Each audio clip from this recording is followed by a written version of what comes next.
You're listening to the Behind the Pipeline podcast, the show that helps your team sell more, faster. It's brought to you by Rik Williams, a leader in B2B sales enablement and go-to network selling. This show features revenue leaders sharing their stories, strategies, and solutions that helps you build repeatable revenue growth. Find us on Spotify, Apple Podcasts, and YouTube, and wherever you get your podcasts. Subscribe now to the Behind the Pipeline podcast. Let's go. Welcome, Alex. Alex is a 6-time founder, 3 times top-performing enterprise sales rep, and an ex-United States Marine Corps veteran. He's the CEO of Forecastable, which delivers guaranteed in-quarter pipeline, while also co-leading Pathways for Autism, helping activate those on the autism spectrum workforce globally. Welcome, Alex. Thanks for having me, Rik. Absolute pleasure. So I want to just, before we get into Forecastable and your role there as a CEO and that journey, you know what I want to do? I want to get straight into the meat and potatoes, right? Let's talk about pipeline. So I know You've got some passionate views in this, right? So, you know, as my old sales manager used to say, pipeline cures all. And I was just talking to a sales manager this morning who was just saying, it just seems to be extremely hard. And look, we both know that pipeline is the lifeblood of all organizations. What's your perspective on state of the market at the moment in terms of, you know, how the challenges around building pipeline at the moment? I mean, you know, maybe you can talk a little bit about the traditional models and the predictable revenue model. Have you got a view on that? Sure. So it is one, as stating the obvious here, like it's really hard out there, especially for those companies that grew up in you know the golden age, I guess, of 2021 when money was free and they could buy whatever they wanted and spend whatever they wanted and go to market. Generating pipeline was pretty easy. You know, anybody could make $100 million when you spent, you know, $80 million to get it. You know, it's like, and that's the kind of the world that we lived in. But now where growth at all costs has kind of gone away. Nobody can have that mentality and survive, and very few can have that mentality and survive anymore. It's all about profitability. And the thing is, a lot of these companies out there today are so focused on making those cuts and, you know, right-sizing their organizations and ensuring they're driving profitability. And the C-suite, well, yes, they still have investor pressure and they need to go produce revenue and hit all their objectives. They're still having to fight this battle down here where they're trying to create efficiency. And at the end of the day, what I'm seeing in market is that companies are still doing the same old things. So I think while we're seeing some companies out there, a lot of them like making those cuts and getting to profitability, they're still spending the actual same amount of customer acquisition costs. Their CAC is remaining the same because they're still doing cold outbound. They're still hoping and praying that their intent data or their B2B data is like going to give them some magic wand that's going to get them a deal. But they're just spending less and just, you know, but it still is just as inefficient as before. That's what I'm seeing. No, yeah, it's it seems to be there's still a lot of people using the same methods, for want of a better word. They're still using SDR teams. There's maybe a bit of a shift with, I'm seeing more AEs, account execs, having to self-source, which tells me something, right? That says to me that maybe they're not getting the inbound leads that they were getting before. So is even... I don't like seeing AEs self-source. That's like... You know, it's like, yes, I remember, you know, you and I growing up in sales, it's like, yeah, you got to go make your calls, you got to do your thing, then you got to work your deals, and that's that. And then it got to the point where now I look at it and I'm just like, why would an AE try and go self-source? Like generating demand and generating that pipe is not something I would want my AEs doing. Like I want them running cycles. And if there aren't enough deals on the table, like I want to hire the best sellers that know how to run cycles, tell the great value story we need to tell, and get the deal closed, right? Navigate the buying committee and get the deal closed. If they also have to be experts at generating pipeline, you're never going to have the best of both worlds. It's such a rare breed to find somebody that can do both. Yeah, it's an interesting point because increasingly I'm seeing a lot of people having to self-source. And I'm in a couple of AE communities. And I just like to keep close to that community and how, you know, what their challenges are.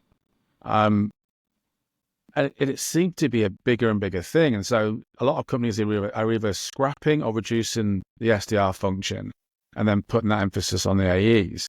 But I agree with you. And that's one thing about the predictable revenue model that I do agree with, which is that specialization of a closer, if you like, someone who can, qualify, do good discovery and progress the sale is a very different skill than going out hunting and finding those initial opportunities. And when I've done it, because I've been a rep where I've had to do both, it's quite a different mentality. And the challenge I always found myself, and I'm seeing it with a lot of people, is flipping from one to the other is really hard. Because you when you get a meeting, you've got to go into meeting preparation mode, and you're doing your you do diligence and prepping, and the next minute you met me on the phone, and you go hunting. And I'm finding, particularly with a lot of newer, more junior reps, they find that time management and almost that task management and flipping from one to the other is really hard. But again, I think I agree with you that the skills can be quite different. So, the predictable revenue model, Aaron Ross, Salesforce, I think he was right in that segmentation. But, my view is that the predictable revenue model is still failing. What's your take on that? Oh, it's gone. It's gone. It's long over. Like it just doesn't exist anymore. Everybody's looking for the next thing, and I have my own perceptions of what that next thing is. And I hope that next thing is what it is that we're building towards. Right. And Yeah. I'm very focused on that in my every single day, and then my day-to-day life. But you're absolutely right. That context switching, between let me go source pipeline versus let me go work deals. And you and I were, as reps, if we had a frontline manager that was doing their job properly every week, we would have a separate pipeline review from a forecast review. They're two very different things. And I feel like a lot of organizations today are very focused on go close, but like, oh yeah, also go produce this thing. And there's not this real structure for how to do it. And I don't think that reps can do it. And now I'm focusing on mid-market enterprise. I don't have the expertise in SMB. It's a volume, velocity play. My expertise is mid-market enterprise. And I don't think any rep should be doing their own. They should be, yes, working their accounts. They should be understanding building relationships with their accounts and developing them because it's a relationship business. But doing the initial account research, going out there and figuring out warm points of entry and stuff like that, that's just somebody else's job that we can train for and create centralized process around. Right. Totally agree. I mean, what you get involved in talking to a lot of organizations where the SDR teams, sounds a bit brutal, but let's just say are failing, right? The SDR teams are just not hitting the metrics they were, even a year ago. What do you think the biggest challenges are for those type of functions, those teams? Well, I'd say that while the numbers the SDR teams are failing, I'd say it's their strategy is failing. The SDRs are doing what they're taught to do, and the strategy itself is dead. If they're going out there, and I don't think the SDR role is dead whatsoever. There's a lot of ways you can still leverage an SDR. But the process behind it, going in cold, when I think about, in like a universe, or like when I'm picturing a universe and I'm like, okay, well, I'm out here and in the center here is my customer. If I'm going to go in cold, I'm like lost in space. Like I've got to go in and hope that even if I'm the best trained SDR in the world, and I've got the best messaging and I've done everything right, I'm still one out of probably 50 people that landed in the inbox that day, with 49 of them saying really stupid things. And I have to, even if they, it's like really hard for me to get in there, even with all the best practices. And so for me, like that customer, if I'm out here as a vendor coming in cold, there are a bunch of relationships that are closer to that customer than me. That customer already has vendors they trust. There's service providers, technology providers, and many of those are actually mission critical. Forget the ones that like they just bought some one-off things. They needed, some chat transcription thing and they get it. Like if that company goes out of business, the company's not going to care. But there are mission critical vendors: HubSpot, Salesforce, Adobe, SAP. that are in that mix. And if I'm out here going in cold, why am I not looking into seeing who's already servicing that customer and has a trusted relationship? And how about I leverage my SDR or maybe a centralized account research team to do my account research, figure out which one of our partners are around, that customer already serving them, and then leverage my SDR to have warm conversations with our partners. And like, guess what? They pick up the phone a lot more often than calling in cold to your customers. So that's how I leverage the SDR function at like kind of the highest level. Yeah, I mean, it's really interesting because I don't think this is revolutionary, and I know you share that view. I mean, I remember being a rep when I got a new territory. The first thing I did was profile those accounts, and part of that profiling was who are the incumbent partners, because they already have relationships, usually at the right level. So what can I do for them? How can I work with them? And then, if there's partners in there who are competitive, which sometimes would be the case, who are their competitors who want to get in there that I can maybe partner with, right? So I always looked at partnerships less about what you're going to do for me and what you're going to sell for me, which is the sort of typical channel model, direct versus partners. But I always saw it as intelligence gathering. All right. So what's the intel that I can gather? Who is there? So I think there's this some from like a military intelligence perspective, right? It's like, how do you get to that inner circle, right? So that boss, that gangster, whatever you want to call it, right? That leader who you're trying to get to has got an inner circle of people who are trusted. And it's how do I get through the various levels of people around that to get into the inner circle? Gatekeepers. There's all kinds of gatekeepers that don't want you in there. But this is what, this to me is old school selling, which a lot of people, they're either never had to do it because life was easy, maybe, right? So, and it's not even a thing that people think about. I'm talking mainly, newer salespeople to the profession, if you like. And it's perhaps those people in management, like myself, yourself, who've got a little bit more tenure, sort of thinking, well, actually, this is the way we used to sell anyway. But if we can leverage the newer technologies to assist in that, then maybe that gives us a bit of a 1-on-1 equals 3. So, you touched on a little bit about the alternative to this way. So I know you're a big champion for co-selling, right? I know there's other names for this, there's near bounding and all sorts, right? Ecosystem-led growth, near-bound partnerships, channel, like whatever you want to call it. It's like, there's a lot of names. Yeah, confusing. I mean, go to network is one I like. I think that's championed by Comsor. Great product, really, really rate that, and I like that approach, right? So think of an ecosystem, think of a network, and how you exploit that and use that and work with it. So you've championed. I do think that go to network is the most objectively is the most accurate description of the next wave of how do we go to market and you leverage warm relationships. Because when I think go to network now, if it's all about warm relationships, we're like real human beings. You can't just automate all this stuff. Like you have to build real relationships. It's either about who you know in your professional and personal network personally, and who do your colleagues and partners and employees, investors, advisors know in their personal networks. And like you said, how do you leverage those warm relationships to break through to that inner circle? That's the name of the game. You go to your network to do that stuff, and you should always be doing that before you ever pick up and do anything cold. Yeah, I totally agree. Let's maybe dive into a little bit more, because I think that's the area that some of us out there sort of did this as reps. Maybe now we're in a sales leadership position, but perhaps the people that we're managing aren't thinking like this. They're not thinking about how to exploit the different networks, right? So, you've got networks and ecosystems, you've got technology ecosystems, you've got, partner ecosystems. It could be Microsoft, it could be HubSpot, like you said. A lot of these have big partnership ecosystems. There's a whole bunch of stuff there.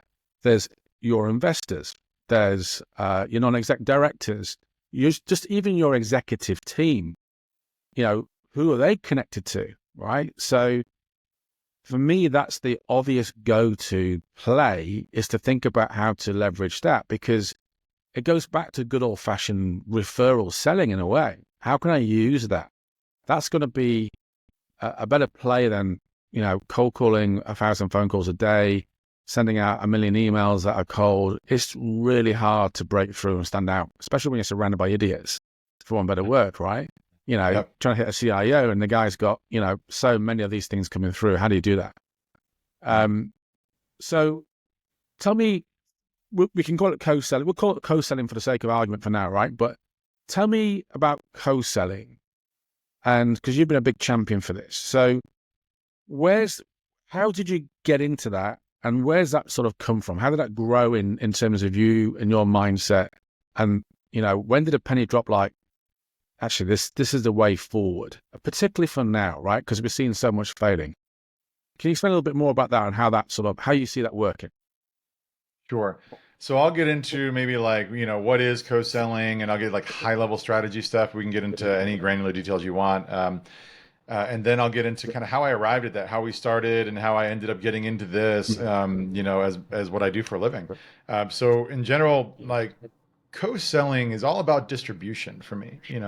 A lot of people, there's a lot of hype. There's a lot of different definitions of co-selling. It's like, and most of them are completely wrong. But at the end of the day, it's like, forget about terminology. We don't need to call it whatever. Forget the labels for a second. At the end of the day, companies need distribution, and you're either cold calling or trying to send direct mail, or you're trying to get whatever to get the attention of buyers that can buy your products, so you get distribution. That channel has now almost died for mid-market or enterprise. I mean, it is really, really low. Very few are getting through there. It's bottlenecked completely, overload. And so for me now, as any business, whether I'm a services company or I'm a technology company, there is a path to market through partners to get distribution in a number of different ways. And like, I'll give the two primary plays, and then I'll get into how we got there. But if, let's say, I'm a tech company and I'm in the Salesforce ecosystem, and I've got this whiz bang tech. I know it solves problems. I've got deep industry expertise as a founder. Like, this is some complex stuff. And I've got a team of, I don't know, 3 to 5, like really small stuff. I think every single enterprise AE at Salesforce should be selling my stuff. And I've got really good reasons for that. And I can justify it, and I can do the math on it. And I've got value engineering all day long. And I can tell this story. But guess who's never going to pay attention to me at Salesforce? Those enterprise AEs. Why? Dude, you've got like 3 employees. I'm not bringing you into my enterprise deal on the hopes that your tech is like magic and is going to do all the things that you say it's going to do. So what do you do in that situation as a tech company? Well, the best path to go forward with is to go find services partners, of which there are thousands.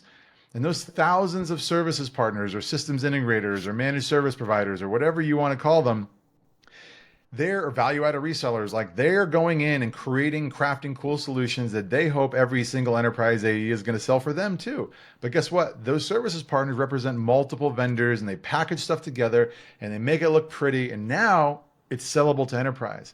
So when you get the enterprise AE that you bring it to a services partner that's 300 employees and a ton of Salesforce deployments and the trust of the enterprise sales team, and they start architecting your technology into their solution, guess what that enterprise AE is never going to question? He's never going to question that services partner, because they're trusted. Yeah, I know those architects. They're like real good. If they say it's good, like, who might have questioned that? Like, my architect said it's okay. It passed the sniff test. Like, that to me is one of the fastest paths to distribution for a tech company. I'll pause there for a second, see if you have any questions on that. No, I agree. I think I've been that company in the past where I was employee 3 in a German startup operating in the SAP marketplace. And, the sales reps in SAP are looking for, they want to sell license fundamentally, right? Yeah. And yes, they get comped on partner solutions as well, but it's all about risk to them, right? I'm not going to bring you into my account, because that's how they look at it. They look, they're always, and I've been there too, working on Oracle. You think of it as your account. You don't really own that account, but that's how you look at it, right? And you don't want to be bringing in people who are going to impact your relationship, make you look silly. But you will work with trusted partners, and you need services partners, because you need to implement nearly always, or configure at least, the software you're selling. Because ultimately what we're trying to do with salespeople, which sometimes we forget, we're trying to do a transformation for a client, which isn't just going to be with the software. There's going to be some configuration implementation as well. So we always need partners. So I'm going to work with partners, no doubt. And what I found is once that rep finds a good working relationship and you close a deal and implementation goes well and the client's happy and then maybe there's more to come, what do? You stick to that partner. So if you have almost, like a limpet, you might be a 3-person company, but you're a limpet and you go and join up with a service partner, then that then gives you the repeat business. But I also know, and you could probably talk to this as well, when you're a sales rep and you see one of your buddies be successful with a partner, you're like, oh, okay, I want a bit of that too. And then it starts, right. Then it snowballs, and then you can do really well. So I think the play there is absolutely sound. Absolutely sound. Thank you. And it's a good call out too, that it's not just about software anymore. We're hitting a world where it is so easy to replicate software that, anybody can go build software. And now with AI, like literally anybody can go build software, and it's hard to tell one thing from the other. And I truly feel that services partners are going to become the center, if they're not already. They're the center of all co-sell motions. They should be the ones out there picking the winners, picking the one, like we like every large SaaS company should be reliant upon their solutions partners to find the best in breed technologies out there, put them together into a packaged solution, or because we trust you, and that's, I think, is the way of the future. If you're trying to build a SaaS company and go solo, I think you're dreaming. So let's look at it from a customer perspective on this, because we'll just think it could be anybody, but let's just imagine CIO, right? Yeah. It's increasingly more complex. CIOs don't want more complexity, but there's more and more moving parts all the time. Surely it's good for them too. Yeah. They're not having to go to market, do 3 or 4 different RFPs or whatever, or buying motions. It just seems, I know in theory it sounds wonderful, but wouldn't it be great to go to a trusted partner who can bring a bunch of best of breed together and help just manage that as a coherent one proposition? I mean, that's got to be great for a customer, right? It's great on a number of different levels. One, it's like most CFOs, and most of the cuts were happened in 2024, but CFOs were like on a tear, like telling their RevOps teams, "Hey, I want you to strip 50% of our RevOps spend." Well, what? Like, where do I even start? And right now, the last thing anybody wants to hear is, yeah, you need to buy a new piece of technology to go accomplish what you need to accomplish. Like it's almost like overload. People don't want to hear it anymore. They got PTSD from buying tech. They don't want it. So I recognize that in market for our own business. And we were a tech company, and I said, we can't be a tech company. Nobody wants to buy tech right now. And I recognize that across the entire partnerships industry space. Most of the founders that I know are not getting the volume that they should be getting, because their solutions do amazing things, but they're not getting it because nobody wants to buy the next piece of tech. And so that's when I made the decision a couple of years ago to say, you know what, we're going to be the managed service provider. When we go into a customer, I'm going in and architecting really cool programs and plays, and I might use a variety of technologies. I might use your own stack. It doesn't matter. But at the end of the day, you're signing a services agreement. I'm going to bring like 3 to 5 technologies with me. You don't have to integrate to it. You don't have to log into it. You don't even have to deal with those vendors. And if I can deliver the outcomes without them having to deal with any technology vendors, that's why we're winning. And that's what I think is the future for right now, for the next several years. I think people that do that are going to win big. No, I like that as well. It just simplifies the whole process. So, let's just keep looking into this co-selling motion a bit more. So, sure. Walk me through how that might work again. So, because I know there's a degree of, if you mention the word partnerships, often that makes people think about, if you like, the channel alliance partners, and they might, if I play devil's advocate, right? I'm sure there's lots of sales leaders out there go, you're just talking about a different form of partnering and channel marketing, right? Or whatever. So what is it? Just walk me through why this is different.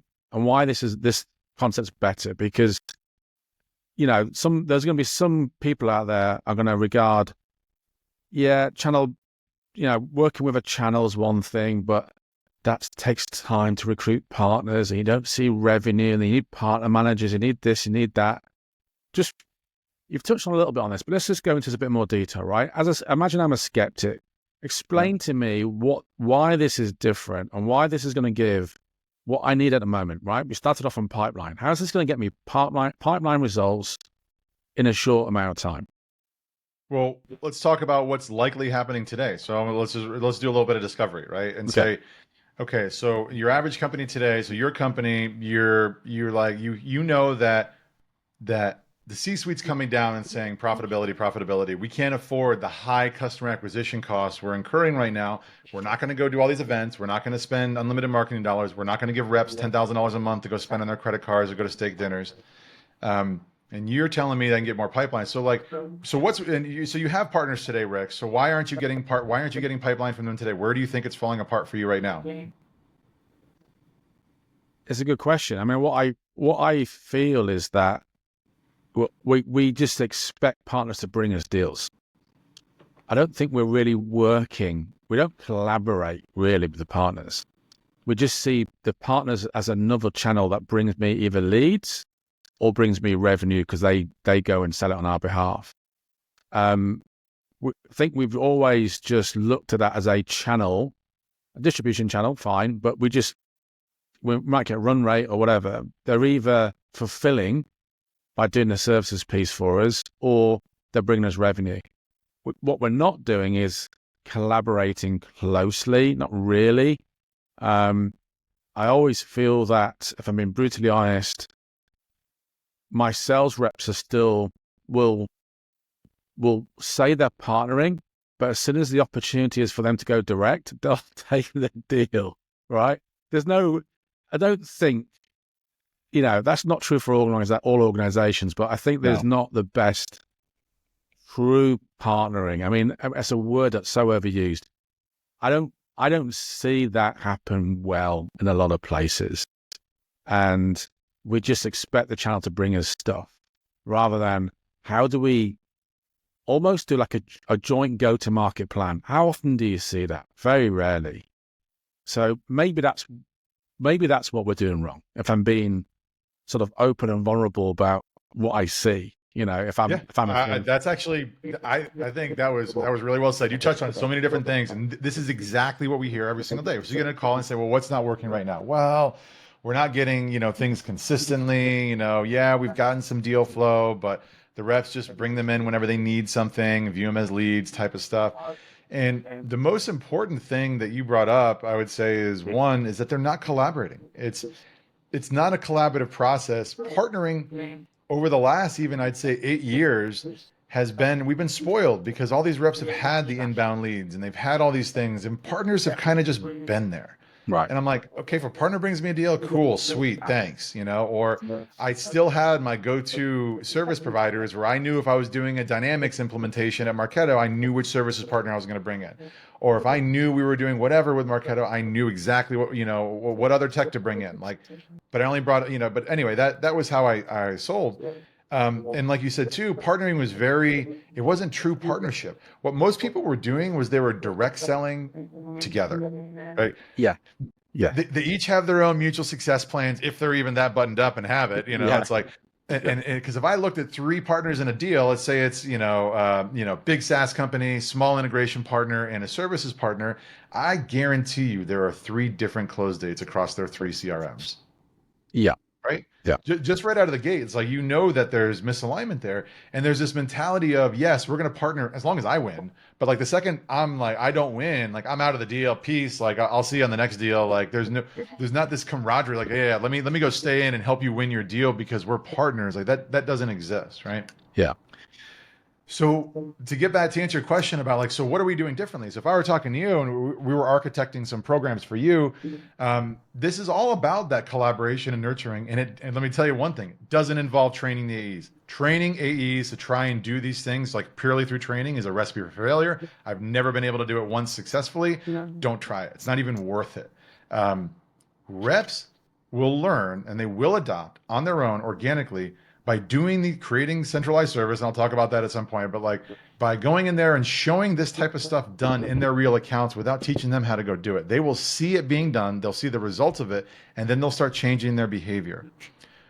But what is it that we're doing though? So let's use, a nurturing type relationship. So we coach people through this all the time. And like our service is completely manual. Like everything we do is custom, everything we do is manual, and it relies on our customers actually having real relationships. They don't have to have many, but like as long as they have a real value story that they can bring to market, like there's something really of value that a customer needs, and they've got some real relationships with a partner, let's call it HubSpot now. And so I was talking about Salesforce earlier, let's talk about HubSpot. So I'm a partner, and I really want that enterprise sales team at HubSpot to think about me in deals. Again, if I'm a tech provider, I want to go in through the solutions providers and build relationships. But if I'm a solutions provider, how do I get that enterprise sales team to pay attention to me? Well, step one, like what we coach to, is first, let's leverage the relationships you have, and let's go find which sales team you want to get after. So we'll have a short list of teams we need to be in front of. And then we want to go and find the frontline manager for that team. And I don't care how we get it done. Use your relationships to get to a meeting. Maybe you had a win with an AE and you asked to get, to meet the manager, or, a super VP, SVP over here, make a light ask, like, hey, would you mind introducing me to Bob or Sally, who's leading this frontline team over here? I got some cool stuff we're doing around Breeze and AI and the HubSpot ecosystem. And I think it's worth our team's attention. Would love to just see what, get her perspective on what's going on with Breeze. Okay. That sounds compelling. Let me get you a 30-minute meeting with them. So when our customers get that 30-minute meeting with a frontline manager, it's all hands on deck. We go in and develop a custom discovery call questionnaire and say, okay, what questions are we asking of this frontline manager? What are we trying to learn? And it could be things like, what are your, it sounds, basic. What are your priorities for FY25? Are you being financially incented to sell certain products over other products? Are there spiffs? Is there variable comp attached to things? Do you have any reps that are on ramp? Do you have any reps that are like struggling right now? Maybe they're on plan, and they need some help. They need some revival. Like you learn about, oh, hey, where are you losing deals? By the way, which partners are your favorite partners right now? Why? Why does your team always go to this company over other options? And you get to know that team. Now you spend 20 minutes of that 30-minute call learning about them. You make it all about them. And at the end of that, you say, look, like I can actually solve a whole lot of these things. And I'd love to go share with your team, the different things that we do. And like, cause we're investing heavily in the enterprise sales team this year. And we're not here for handouts. We're here to go help you guys win business, and we want you to win big. And I think we can go do that. Do you think I can grab 15 or 30 minutes on an upcoming team call? Do you have a weekly meeting with your team? Like, yeah, I've got a weekly meeting with my team on Fridays at 3:00. Awesome. So which Friday would work best for you? And they're like, cool, because if you show up to a meeting and flop, like that's on you. It doesn't hurt the manager. It's like a little bit, it's like, hey, I brought in a dud. But if you've done your homework right and you've learned from that manager what's important to their team, when you show up to that call, you should show up, and this is what we do. Part of what we do is now we've accomplished the discovery, right? We've learned everything we want to go learn. Now it's deck prep time. We take their decks and we're like, hey, nobody cares about your offices. Nobody cares about this and that. Nobody cares about all your badges. Oh, but I've got 30 G2 badges. Nobody cares, right? And so it's like, no. Here's the scenarios where we impact. By the way, you said you lose all the time to Salesforce in this particular scenario. By the way, here we came up with a solution for that. It's got a few different vendors involved. Your customers don't have to worry about it. But when you hit that scenario, here's how you overcome it. And here's when you bring us in to help you win that deal, right? And you kind of piece by piece. Then in the room, you get hand raisers. I know I'm going on, and I may lose some people here, but because this is a manual process and nobody's willing to actually do all the things required to get it done. But in that meeting, I digress. But in that meeting, you get hand raisers, and I'll say, hey, who in the room right now, out of all these AEs here, let's say HubSpot, who's got an account right now that's got this situation where the VP of marketing is getting hired, and you don't know if they're gonna go hire somebody that's friendly to Salesforce or not? Who's got that? And you get hand raisers. Guess what that's called? Pipeline. Right? So now I, as a services partner, I worked my way to a frontline manager. I did discovery call. I got to a team meeting. I earned pipeline on that call by solving problems that I know existed because I did great discovery. But the thing is, after that, and then I'll pause for you to ask some questions, but the thing is, that's where the wheels, most don't even make it to that meeting. And those that do, they like celebrate that they got to the meeting and presented, but you may got one deal out of it. And then they get nothing afterwards, because who's doing the in-between follow-up with every single rep on that team? And not just asking for handouts. How are you, in a value-added way, going forward and building a relationship with Bob and Sally and Jim and whatever their names are, to make sure that hey, what deal are you in right now that I can help with? Or where can I lean in? By the way, here's a new asset I created for the financial services industry. Or like, what are you doing to drive that engagement to keep yourself top of mind, which is what drives the referrals. So long story long, you mentioned not collaborating or nurturing. That's how you do it. Okay. So let's look at a few things there. So there's a lot of things you covered there, and it's interesting because I know people will be out there going, yeah, we do that already. Nope. And it's like, okay, I know from my experience, yeah, I did that a couple of times, but not quite, because what I would do, let's be honest, I might get to that sales meeting. I might be the person who did it, because I've been a partner as well. I've been on partner side. I've worked for 2 Oracle partners as well as 12 years in Oracle. So I've been the person pitching in front of the sales team. But what happens is, the reality is, as soon as you get a hand raiser and it's like, oh, it's Tom and it's Sally. Oh yeah, Tom and Sally, they've got opportunities in my account list. So it becomes fragmented straight away, because me as a rep, I just go and work with those 2 guys. And then you have another rep working with another, Bob and his accounts. And actually, it then goes to pot, because then it's down to the reps again to do the follow-up. And let's be honest, they're pretty poor. They get distracted. They're onto a new shiny object. So having that consistency can be very challenging. So makes complete sense what you're saying, and we'll talk about how you actually support that. But what you're saying is that's the process.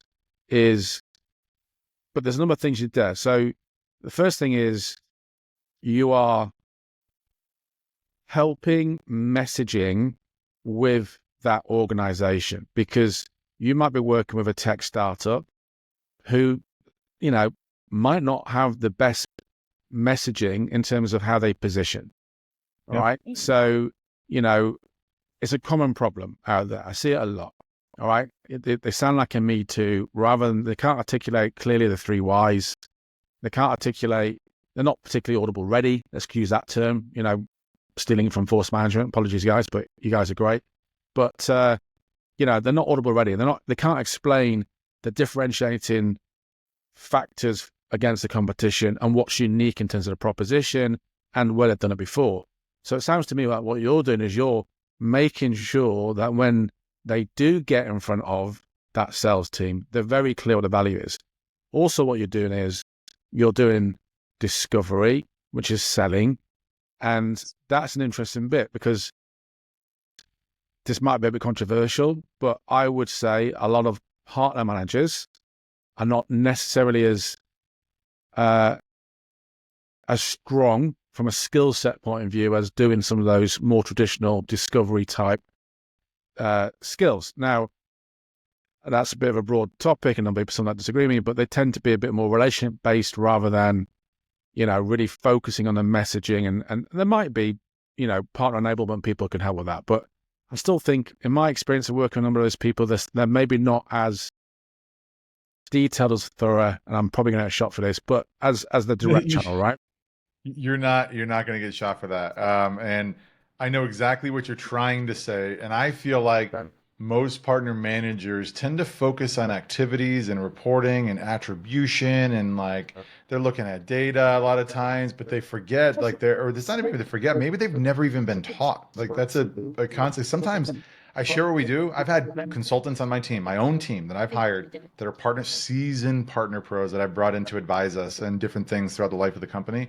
I've been with some people that have been with us for 4 or 5 months, and they look at me and be like, so what do you do again, Alex? I just don't understand the sales thing you're doing with partnerships, because it's a sales play. It's a different type of mentality. And I think that the partner manager of the future will have a sales background. And I think that you're going to start seeing variable compensation plans in the partnerships org reflect that of traditional sales rep plans, because they should. Low CAC, high volume, big deal closures. Like, you should be paid a lot of money if you can do these things properly. Yeah. I mean, the elements that you talked about there almost felt like you've become a go-to-market expert, right? You're helping them with positioning, you're helping them with partner enablement, you're helping them with discovery, you're doing, I don't know what word, but you're helping understand the network, the ecosystem, and how to navigate and get through to that boss, right? Which is the sales leader. You then want to you're getting that, for me, it's all selling, right? It's like selling to Vito, the good old days, right? What are you going to say when you get in front of that person? So we're not selling to a client, but in this case, that partner, that HubSpot, whoever it might be, they are your customer. So they're my buying committee. Correct. That's what it is. Exactly All I'm doing right. is working Exactly the right. buying committee. So it's like, how do we influence the buying committee? How do we get there? How do we influence it? Understand their needs and their drivers. It's exactly the same. So it is selling skills, because once you know what their reps care about, what do they get compensated on, right? Compensation drives behavior, the classic, right? What do they care about? What spiffs have they got? If you can then anchor on that and help them get more of that, guess what? They're going to be open to listening. So it's what you're saying there is a whole bunch of different skills, but bringing that to that, services vendor or partner that wants to get into HubSpot, say, that's what you're bringing to the table. Yes, and that's why it's so simple in my mind, and nothing we're doing is rocket science. Everybody can do these things, and there's a variety of reasons why people don't do it. But it's, to me, that's why it's a sales. That's why I call it, as a partnership is now a sales thing, because to me, all I'm doing is working a buying committee. So normally you'd have a relationship map or a buyer map with your close plan and your opportunity qualification, right? And that's like your deal. And when I look at a team of partners, whether it's a sales team or a pre-sales team or a customer success team, that's my committee. And I have supporters, I have opponents, I have executive alignment, I have plans and stakeholder plans with each one. So instead of having a closed plan, I have a partner plan. Instead of having a buyer map, which is a visual of the org, I have a partner map. And anyway, so it's just the same thing for me. It's just rinse and repeat enterprise sales stuff. Right. We're just applying the same selling techniques and tools and so on, but we're talking about how to sell to that partner to then go and collaborate and do some deals together, right? Correct. Okay, so let's imagine that I'm a revenue leader and going, okay, I like this. This is a subtly different approach, but it feels like common sense. It's simple. Best ideas are always simple. What are the hurdles that and I want to go and try and do this myself. What are the hurdles that I might come across if I want to try and implement what you've talked about? I think you already brought up one of them. So one of them is, like, especially in larger organizations, is who's going to do the work, right? Am I going to expect my sales rep to do this? But my sales rep has a named target account list of 100 accounts. And it's like, so, okay, I'm a good rep. I'm buttoned up. Like, okay, fine. I'll go work my way to this team. I'll get it done. Yeah, they probably have, 15 accounts on my list. But, like you said, out of the 8 reps on the team in my partner map, maybe only 2 of those reps are relevant to me from an account perspective. And so I'm only going to invest in those 2 reps. And I frankly don't and shouldn't care about the other reps, because my job is to play to my variable comp plan, period. And the other accounts aren't on my comp plan. So I don't play to it. So the one is the who. And I think those that try to do it themselves, should centralize their operations around this stuff and do a lot of this legwork up front. And so, like, as an example, as we started doing this in market and providing managed services around it, one of the services that we provide is doing the upfront account planning and research. So as an example, let's say a CRO gives us a target list of 200 accounts, and this is like a cherished list, right? This is an expensive list because they bought all the intent data, they've had meetings about it with very expensive people, and now they've got these top 200 target accounts. They hand that over to us, and we look into, right out of the gate, doing all the account research. What are we looking at? Website, LinkedIn. Who are all the stakeholders? Let's build a buyer map of all the stakeholders in there. Which partners do we have in these accounts that already have these accounts listed as customers according to our Crossbeam data? And then according to our LinkedIn or professional network data, now that we know which target accounts that we have partners in, who can we leverage as warm points of entry into those accounts, document all that stuff, then hand it to a sales rep. And when you hand that to an SDR or a sales rep and not expecting them to do all the gobbledygook, muddy crap that they're not going to pay attention to anyway, if you throw them into a training session, centralize that process, serve that stuff up in a silver platter to reps and let them do their thing, then hold them accountable. Interesting. Okay. So I guess where we're going now is, you've touched on this a few times about we. So this is what you provide, right? Forecastable. So this is your organization. So let's talk a little bit about your company then, and where that started, and then let's dig into a bit more about what you provide in a more thorough way. Okay, and you've mentioned some tools there, Crossbeam and so on. This might be a familiar tool with many organizations, but what you're suggesting is a managed service, so you don't need to subscribe to these different tools because you're providing that data from tools like Crossbeam and others. So Correct. let's you've explained really well the sort of challenges in today's market, how you can address that with a co-sell type motion. You've given one example of a play, which is obviously going to an ecosystem around the partner. Let's go now to Forecastable. So you're CEO of Forecastable. When did you found it? Take me on the journey of how you started that, because I know it's evolved a little bit because I've been following your journey for a few years. So take me on that journey and then take me to where we are now, and then help me understand how I could partner with you and what you can do for me. You've touched on that already, but go into a bit more detail for me if you can. Sure. It has been a long journey for one. We've been at this for 7 years. And we started out as a SaaS company, and as a seasoned enterprise sales rep, like I saw gaps in the market. There was really nothing out there from a technology perspective that would allow a mid-market or enterprise rep to really work the buying committee the way it should be worked, with all of your partners involved in the deal who are qualifying in different ways. And there's no way to centrally view the buying committee to say, okay, well, this is our one view of the deal, but we've got 4 different partners and 4 different CRMs. And so I spent the first few years of the business basically building technology, thinking I was solving all the world's co-sell problems, and only to find out that nobody knew what the heck to do with it. Because there's a mentality shift. Well, you got to get to the meeting, and you got to do discovery, and you got to nurture the people, and all the stuff I just explained, and half the people probably fell asleep listening to it because it's just a long process. It's not that hard. It's just you have to do it, right? And so we built all the tech. Nobody bought it. And then Crossbeam had raised a monster round in 2021, back when you could raise rounds of that size. And I saw that there was going to be a major shift in market. All the analysts were saying this is going to be the decade of ecosystems, and everybody's going to be going to partners because it's really low customer acquisition costs. But I knew as a seller that most reps have no idea what to do with partner data. So if I'm selling to Coca-Cola or whatever, and I notice that 30 of my partners have Coca-Cola as a customer according to my data, let's say Crossbeam data, where do I start? Which partner do I call first? Which one should I, and who do I call on the partner? What do I even say? Do I invite them to my deal? What if they do account planning with me and I don't bring them into my deal? I don't know. There's lots of questions, so you tend to avoid it. And nah, I'm good. We can just get our way in there through the SDR. So anyway, so I knew that was going to be a problem, and so we went ahead and built basically a methodology around how do you go use this stuff. I said, you know what, we're going to go train people on how to do this stuff. They don't know how to use the tech, so we're just going to go train them how to do this stuff. Yeah. Well, I was like, well, I'll just go find services partners that can do this stuff. So I went to all the big sales training shops out there and said, hey guys, can we partner together? Let's help my customers do this stuff. Guess what? Not a single one of them had the expertise to go talk about this partnership co-selling stuff. Then I went to all the partnership consultancies. There's all the biggest ones out there. And I said, hey guys, I've got this thing we're doing with co-selling. They're like, dude, they looked at me like I had a horn in my head.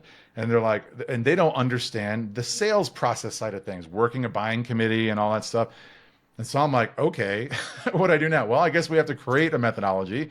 And so we spent a year and a half creating all these plays and processes and all this stuff to do this stuff. And then I learned the hard lesson, to make a long story long again, that even when you have all the right technology and you have all the right education, the plays and the courses and the workshops, they're still not going to do all the things that we need done because there's just too many moving parts. And so I kind of threw my hands up and I'm like, guys, do we just start doing this for people? Let me just come in.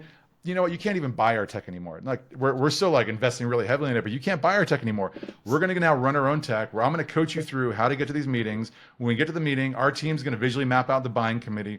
We're going to log all your call recordings. We're going to keep track of all the action items that are due between the partners during the meetings. We're going to every single week talk about that visual of that, of whatever team we're focused on that week. Yep, Bob and Sally are feeding us nice referral business. Jim over here doesn't like us at all, and we've never talked to so and so and so and so. So what should we do about that? What plan should we put in place to make sure we're getting to those stakeholders and achieving the things that we want to achieve? And all of our services kind of track that. So anyway, so us getting, for us, we also learned that, you know, again, getting back to what you started at the beginning of this entire conversation, people want pipeline, right? And I realized that, like, you know, as everybody's still selling SDR stuff. Now we have these AI SDR things that are like, you know, the investors are trying to tell everybody is going to be the next thing. It's hype right now. And I'm like, that's what people really want. And I was like, I know these things work as long as we don't say yes to everybody, but I know in certain situations when we've underwritten it, we can absolutely produce pipeline in 60 to 90 days. And so we create a pre-sales process, an underwriting process, basically. If you have the right things going on, we'll evaluate it. We'll commit contractually to producing actual pipeline in the first 60 to 90 days. And we can commit to month-to-month contracts. I said, there is no SDR agency in the planet. Maybe not no. There's a couple that are really good at what they do. But go ahead and try to get month-to-month contracts from somebody that's going to commit to producing actual outcomes. You won't get it, and we can produce that and guarantee it. Yeah, I mean, it's you actually guarantee pipeline in 90 days, don't you? Yep, we do. We've never not once hit it. I mean, I can tell you right now that 100% of our customers are not only happy, but they're raving fans. And I have customers that are only 30 days in that haven't even generated the pipeline yet. And we've had, you know, every single time there's some epiphany, some major change to mindset in their organization that will forever impact their organization. And they're willing to be reference calls even before we produce results in the first 30 to 45 days because of the impact that we're having on them. Yeah. So you're doing an awful lot there. And it's, you know, you're coaching, you've been an accountability buddy, for want of a better word. You're giving visibility on the network or the ecosystem. You're helping people see that. I mean, I know your tool. I used your tool years ago when I was a strategic account manager. I was using it to build stakeholder maps because I got sick of doing it in PowerPoint. It was just slow and cumbersome. And yours looked really cool. And mutual account plans. I just did it all in there and integrated to LinkedIn and so on. It was great. But that's several years ago. That pains me. I would have never, if you told me it was going to take 7 years to get to the point where we had traction, I don't know if I would have been through that, but hey, we're here now. but you know, you're right. It's really important because you need to be able to see, okay, you know, as salespeople, everyone on the call, the leaders know, you know, how long have we been talking about align, you know, is this individual pro, neutral, negative? Which person's going to be aligned to that person? Who's going to go and work with that person? So if we look at, it could be the org chart of, you know, Microsoft, right?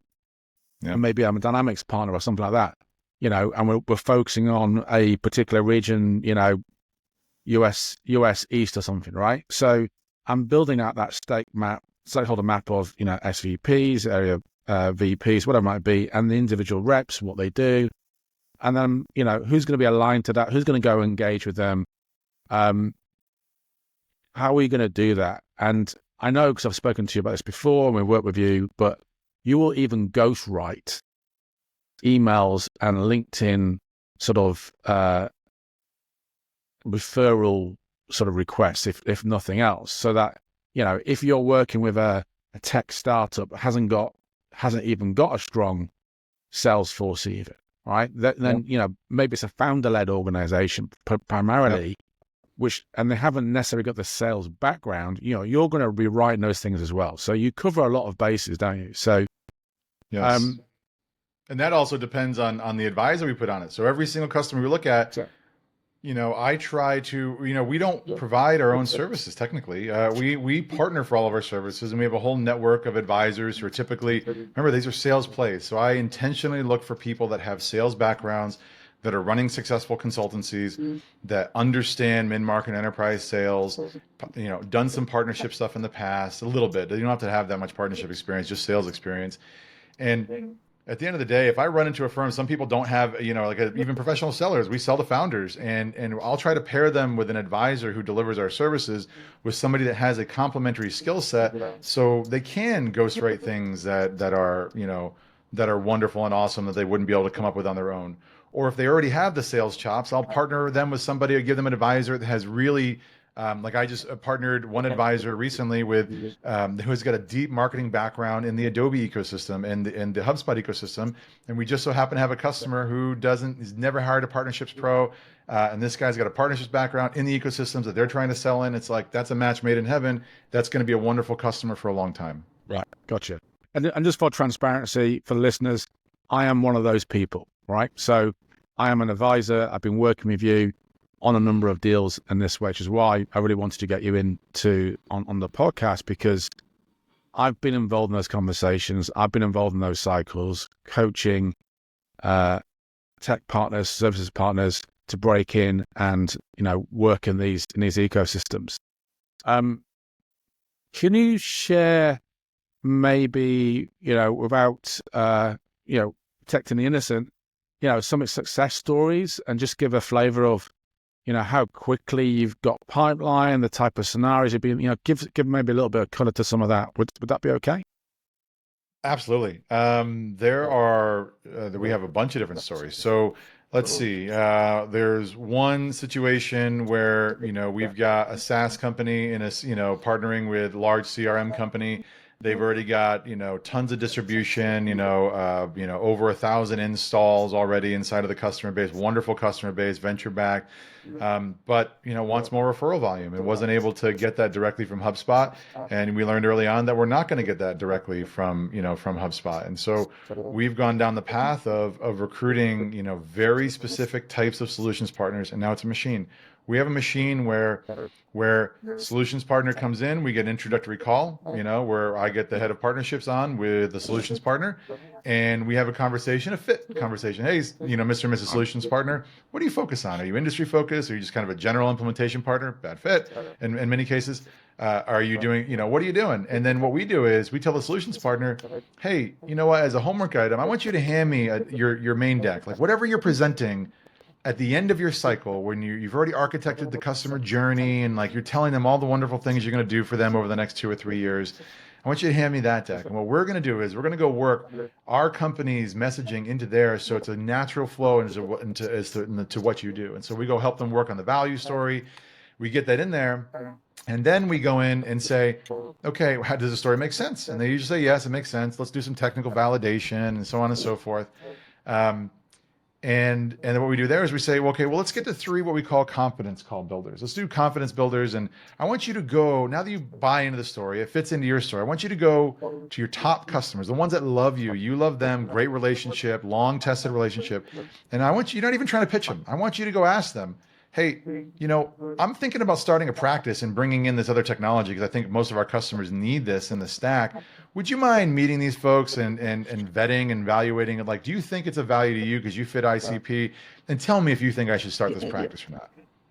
And if I end that role play there and they go through and get those 3 customers in and they go present it and they get positive feedback, now that solutions partner has confidence, right? That's why we call them confidence builders, to go to the rest of their customer base, right, with this SaaS partners offering. And that services partner also already has relationships, let's say with the HubSpot sales team or the Salesforce customer success team. So that app partner gets to ride the coattails of that solutions partner into the sunset all day long. And so that's one example of getting to a team as a SaaS partner.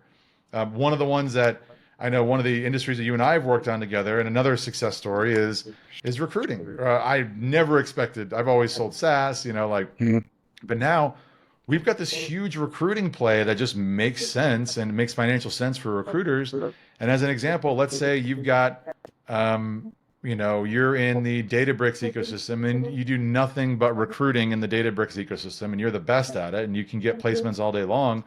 Well, what happens when you're in that ecosystem and you're like, how do you go position and make sure that every customer success manager on that team knows to come to you when they have a key personnel that have left the account that causes their account to potentially be at risk of churn or whatever that may be? And so there's a whole process. Again, it's no different than what I explained before. Get to the frontline manager, customer success org, do some discovery, learn where there's pain around this particular problem, present to the team, put them under management, make sure we're following up. And that's all she wrote. We did that for a customer recently in a CRM company, recruiting firm and a CRM company. And within the first 60 days, we got pipeline. Within 90 days, we got bookings. And like here in the next 2 weeks, they're meeting with a team at one company that represents 10,000 customer accounts and has 12 managers overseeing those 10,000 customer accounts. Candidly, that's the only team they'll ever need to work with for the life of their company because they're going to make so much money. Nah, amazing. That's got to be a game changer, right? Yep. Well, we get a percentage of it, so I'm all for it. We do a percentage of revenue in some cases. Excellent. Okay, so just to wrap up then, if sales leaders, CROs, VP of sales, anybody out there is intrigued and interested in this as a play, what's the best way to take this forward and partner with Forecastable? Sure. Step one, if you want to, talk to you, is go speak with one of our advisors. If you want to go speak with an advisor and learn about us, we have a whole network of those, including Rik, who's wonderful enterprise sales experience. And then two, if you just go to our website, forecastable.com, grab, just click the link to go book a call. I mean, we'll do a quick fit call, make sure like we're focused on the right things and that you're a good fit for us. But our pre-sales, like once you make it to the pre-sales, side of things and you're qualified and we know that there's something that we can do with what you have going on in your go-to-market, our pre-sales and value engineering side is very extensive. In a very short discovery call, even 30 minutes, 45 max in most cases, we can architect exactly what programs to run. We know expected production timelines in terms of pipeline, production amounts, resources required. Like we architect all these things and hand it to you. Now you could run with that and go do it all on your own. You get all the answers as part of our pre-sales exercise. Yeah. But it doesn't make sense. We have pilots. Run the pilot. If you can then feel like after the pilot, after you've had success, you want to run on your own, go for it.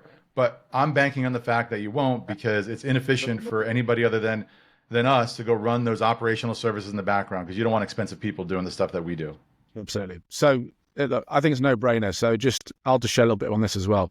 So either reach out to me and I can direct it to Alex. But what I've seen the material that you produce is absolutely A1. So at the end of that call, you get deliverables. You get an ROI case, first of all, which shows for your investment, the likely outcomes. You get a list of plays. We've talked about a couple of these plays today, but there's other plays you can do as well, right? Things like maybe it's, building out portfolio companies within VCs, right? Just top of mind, right? So there'll be a bunch of plays that will be appropriate for you and the ecosystem that you're trying to break into. So like you said, you can walk away with that and then go try and do it on your own. But why would you, right? Because you're not just bringing a process that's been proven, a methodology, people and technology, and you run a pilot for them so they get to effectively do a proof of value. And then they, one pilot, it's a services buy. There's no information security reviews. It's easy to get through procurement. It's a low investment. Like we've eliminated as many barriers as humanly possible. Absolutely. No, it's very, very sweet. So just on that, you talked about who do you think would be a good fit for that, right? So you said you wouldn't work with everybody. You do some qualification. Let's imagine I'm working for somebody and I'm really interested. Just what is that sort of ideal prospect or ideal customer? How would you qualify that so that I can think, okay, that's me. Yeah, I qualify for that. Let's reach out to Rik or reach out to Alex. And it's going to be a little broad because we do serve up market and down, but there are people that don't fit. So in general, if you're down market, you're a founder, you could even be doing founder-led sales right now. If you have something, you might even be pre-product market fit. If you have something that solves real pain in market, chances are there's a partnership distribution strategy for you. And even if you're not ready for our full execution services where we're going in, we're booking meetings, we're doing the thing, we're doing the decks, we're doing all that stuff. Like, and you're like, I don't even know which partners are good for me yet. Like, we have a little program for that. Well, we'll go, partner go-to-market kind of viability and activation program where we'll go and develop that partner profile. We'll get on some discovery calls with some partners. We'll figure out, is there really something here before you go and invest in the execution services? And so if you don't have a partner program or you're like not quite sure, like that will help you kind of us both determine, is this even viable? Can you do something in 3 months?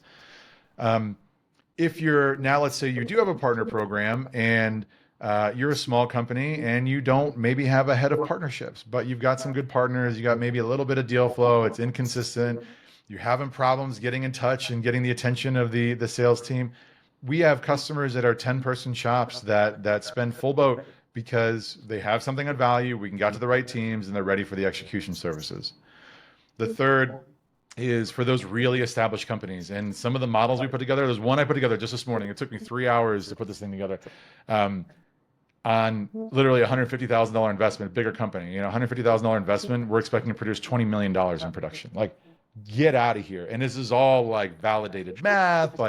And so at that point, it's like, if you've got an established partner program, I don't care if you've got 20 partner people on staff, it doesn't matter.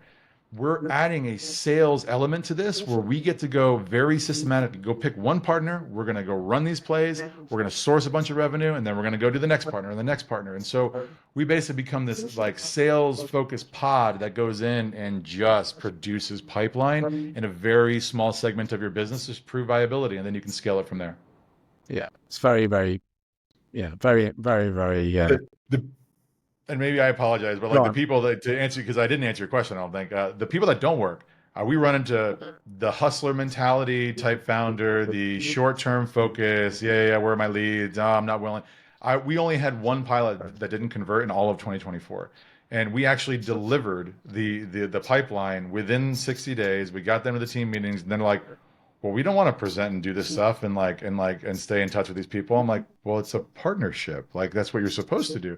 And so like, if you're not really in it to partner and you're just expecting leads and like, we're going to automate this stuff for you, we're not a good fit. Like, if you really want to go build that competitive moat in market and you want to build strategic partnerships that your competitors can't gain entry into, and you want real pipeline and you're willing to put in the effort, it's not even that much. Like, that's who we look for. And that's what we go after. Right. Got it. One of the things that just came to mind is you've done this now for a good while. You've got a lot of relationships already in a whole bunch of ecosystems. It's not, marketplace is the wrong word, but you've got almost like a pre-built network of connections and relationships across a whole bunch of partners, and way beyond what most channel partners, managers, traditional partner sort of alliances will be quite vertical, quite thin. But you've got almost this it always feels like you've got tentacles everywhere. So you're like, you're there, and I've got someone here. I can connect the dots. 7 years, Rik. 7 years of talking about this stuff, and it wasn't intentional. I just kept at it and kept at it and kept at it, and then now it's like we just know a lot of people in a lot of different partner ecosystems, and it's a universal play and it's a universal problem. So it doesn't matter what ecosystem you're in or what you're selling. If there's a partner story there, we know how to exploit it. We know how to scale it. But I think it's important because it's that intangible. Actually, almost getting access to that network, and that's how another way I'm looking at it in terms of value to a client. You've almost built this network, and you're accessing that network as well. It's not just about, because I know people will be thinking, well, I can probably go and do that. Yeah, you can for sure, but you're not going to get access to that network. You're not going to get access to the methodologies that's been proven and so on, right? So I just wanted to highlight that because I think it's important, because I know there'll be people out there thinking, yeah, sure, we can go and do that ourselves. And, a lot of what we're talking about is selling, which you should be doing because the audience on this podcast is revenue leaders. But, I would challenge you to say, I don't believe you can do it as well as Forecastable and your team. And that's my bet is that's why we do the month-to-month contracts. It's almost a challenge to myself. I'm like, can I deliver so much value where at the end of this, every month, I want them thinking, holy crap, if I get rid of Forecastable, I just can't do it. Like what would I do? If I'm not delivering that every month, then we're going to fail. And I don't plan on failing. Brilliant. Very, very interesting. So just want to shift gears a little bit. Sure. Tell me about, I mean, I've known you for years. You seem to be one of the busiest entrepreneurs I've ever known. You've got startups coming out of your ears. I think you just started another company recently with Simon Bowen, who's amazing. People that don't know him, go and Google him, look him on YouTube, an outstanding, fascinating individual around storytelling and communication. Love to know a little bit more about that for a start. Sure. And then perhaps we can get into pathways to autism, because I know this is something I'm very passionate about. And, there's going to be people out there who I'm sure will identify with some of this. I'd just love to hear a little bit more about. So maybe we can talk a little bit about the Simon Bowen collaboration and the startup around that, and then we can maybe move into pathways for autism. How does that sound? Sure. Well, I've been out kind of in front, I guess, mentally for so long in partnerships out in La La Land, frankly, out by myself thinking about this stuff 24/7 for 7 years. Now that we've gotten, we've had such success in market, and I know exactly what the pains are. I know exactly what we're solving for. I know exactly what customers need. Oh, you need a value story. It's really weak because two partner managers tend to come together. I'm like, oh, let's merge one pagers. That'll like, close the market. And so I saw a gap for that, and there was nobody else out there solving for it. And there's no better storyteller in the world than Simon Bowen. Like, I was a customer of his 5 years ago now. He like forever changed the way that I sell. Like, I mean, I spent 3 months, maybe 20 hours a week, just learning from him and doing deep thinking exercises around value stories. He just has a lot to teach. And so when I realized that there was this gap in market, it's like we needed to create a way for two companies to come together and create multiple value stories. You might have different products and you're serving different segments. And like, there's all kinds of different places where your value story needs to morph and adapt. And so we started a company called Storied Up. So you can get Storied Up. So you go to storiedup.com and you can see and we don't sell directly there. That's only sold through our reseller partners. So you can get it through Forecastable. You can get it through Intel Pipe. You can get your stories and access to Simon Bowen and all his intellectual property through Storied Up. Now I have other companies too around that. We won't go into those details, but like we've just been out in front for so long. Every time I spot an opportunity that I can't fill with a partner, and if it's logical and it's in my swim lane, I'll go build it. And so we've got 4 or 5 companies now that we've built around Forecastable that most people aren't even aware of. Amazing. So tell me a little bit about pathways to autism. Sure. So Pathways for Autism is essentially, so my son has autism. So he was diagnosed with autism when he was 2 years old. And at the time I had no idea what it was. So I like ran out and like joined the board of the local autism society. And I'm like, being my usual self. And I'm like, bull in the China shop. Let's go implement Salesforce. Let's go raise money. Let's go solve all these problems. Right. And I was, I realized that I wasn't going to be able to do anything locally. Like, there really just wasn't resources available. And I assumed at the time, I'm like, there's enough people that have autism now that there's got to be programs out there. There's got to be paths in the workforce and all that stuff. And there really isn't. There's nothing out there. There's a lot of bits and, there's little pockets of awesomeness of people doing great things, but there's nothing globally or nationally scalable where people can get jobs. And so, my co-founder and I built Pathways to focus on getting them on the right path. Those diagnosed on the spectrum are getting on the right path towards complete financial independence. And that means getting jobs. That means getting trained up on things. That means you need a support system throughout that process. They want to buy homes and cars and get married and do all the things that we want to go and that, we take for granted.